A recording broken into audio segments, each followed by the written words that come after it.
Delhi bomb పేలుడు కేసులో కొత్త కోణం వెలుగులోకి వచ్చింది. బ్రేకింగ్లో చూస్తున్నాం. ఐఈడీ తీసుకు వెళుతుండగా పేలి ఉండొచ్చన్న అనుమానాలు వ్యక్తం అవుతున్నాయి. ఐఈడీగా మార్చకముందే బాంబు పేలినట్లు విచారణలో వెల్లడైంది. అయితే భారీ విధ్వంసం సృష్టించేందుకు జేఈఎం మాడ్యూల్ ప్లాన్ చేశారు. ఎన్ఐఏకు విచారణ బాధ్యతలు అప్పగించింది కేంద్రం.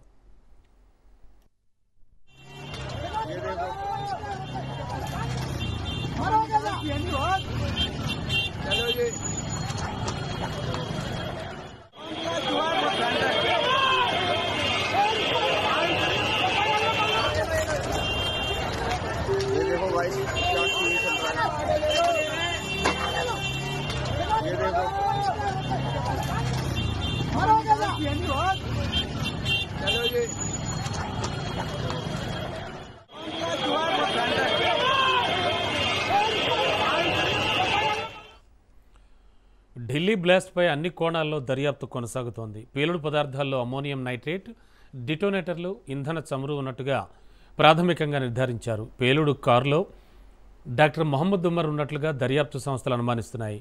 మృతుడి DNA శాంపిల్స్ను పోలీసులు సేకరించారు. కారు పుల్వామాకు చెందిన డాక్టర్ ఉమర్దిగా పోలీసులు గుర్తించారు.